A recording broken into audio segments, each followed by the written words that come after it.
Bienvenue à toutes et à tous pour notre analyse de fond sur Top 10 Aventure. Salut! C'est vrai que c'est une évolution assez marquante du Top 10 qu'on connaissait. On a pas mal planché dessus récemment pour notre article.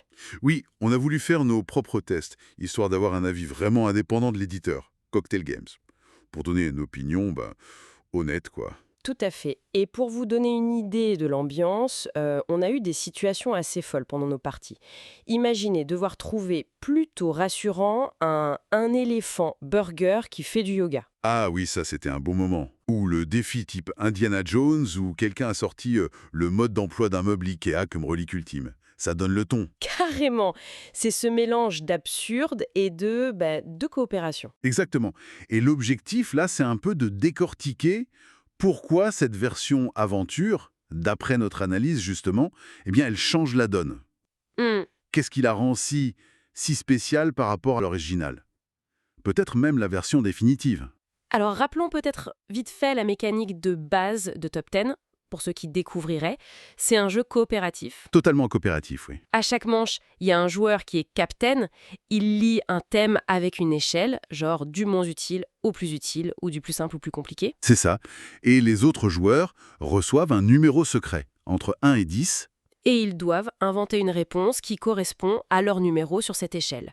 Le 1, c'est le minimum, le 10, c'est le maximum. Voilà. Et le gros du travail pour le capitaine, c'est de deviner l'ordre. Remettre toutes les réponses dans le bon ordre, de 1 à 10. Et c'est là que ça se corse. Chaque erreur, hop, on perd un point de vie. Un jeton licorne qui passe du côté. Caca. Les fameux jetons caca. Si on les perd tous, on a perdu la partie. Mais le truc important, et on l'a souligné dans notre article, c'est pas juste de sortir la meilleure blague, c'est surtout d'essayer de comprendre la logique du capitaine. C'est un exercice d'empathie collective, en fait. Faut se mettre à sa place. Exactement. Et c'est là, justement, que Aventures apporte sa révolution. La dimension narrative. Ah oui! Fini les thèmes un peu sortis du chapeau à chaque tour.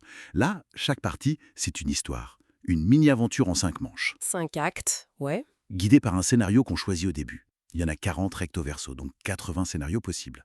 Et on utilise un petit étui, assez malin d'ailleurs, Oui, pratique. qui révèle les questions au fur et à mesure. Et le point clé, c'est que ça s'enchaîne, non? Tout à fait. C'est ça la force du truc. La réponse d'une manche peut devenir un élément de la question suivante. Tu peux donner un exemple, comme celui qu'on citait dans l'article? Oui. Imaginons qu'à la première manche, on rencontre un animal étrange. Quelqu'un avec le numéro 9 invente un écureuil beatboxer. Ok. Eh bien, la manche d'après, la question pourrait être « Que fait soudainement cet écureuil du plus mignon au plus terrifiant ?» Donc ta réponse doit partir de l'écureuil beatboxer. Ah, d'accord. Ça crée des liens, des running gags, j'imagine. Exactement. Une vraie cohérence narrative se tisse. Et ça renforce l'immersion, les souvenirs de partie. On est assez d'accord avec ce que disait le blogueur Aquatoujou, Oui. qui écrivait en gros « Pourquoi sortir l'autre version maintenant ?» On comprend un peu cette position. C'est vrai que ça apporte une autre dimension. Et puis parlons du matériel, on l'a trouvé comment dans nos tests? Ah, très positif. Le tapis en néoprène, c'est agréable. Oui, ça fait qualitatif. Et les cartes numéros, enfin en plastique. Ah ça oui, elles vont mieux résister aux soirées un peu mouvementées.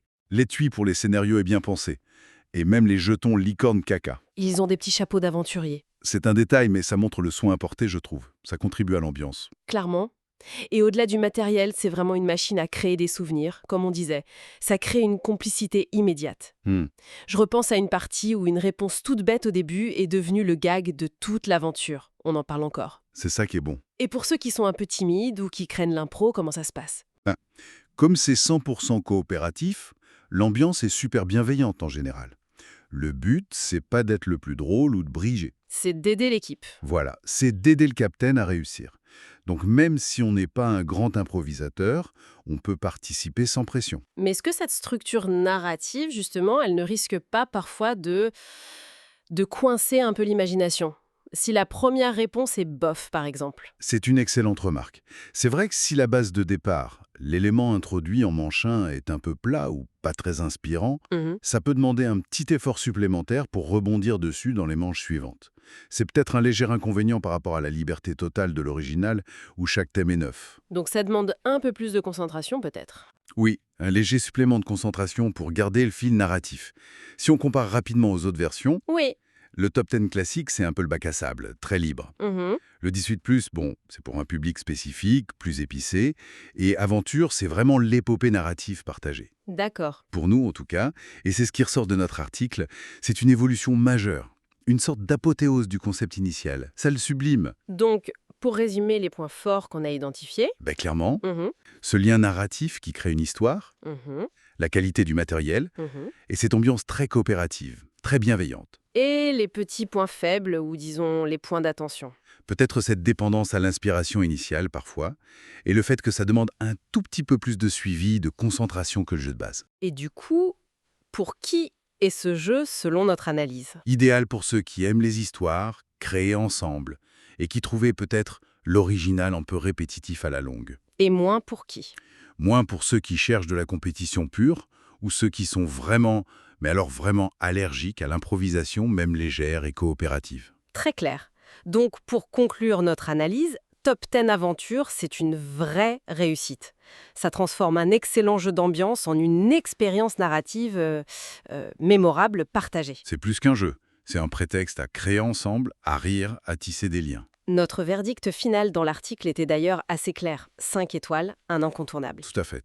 Et ça laisse une petite question en suspens pour la réflexion. Ah. Ce modèle de narration coopérative, un peu guidée, mais très libre dans le contenu, est-ce qu'il pourrait inspirer d'autres choses, d'autres formes de collaboration créative? Intéressant. En quoi le fait de co-créer une histoire, même complètement absurde, change la dynamique d'un groupe, par rapport au fait de juste répondre chacun dans son coin à des questions isolées? C'est une piste à creuser, je trouve. Belle question pour terminer. Merci beaucoup pour cette analyse. Merci à toi.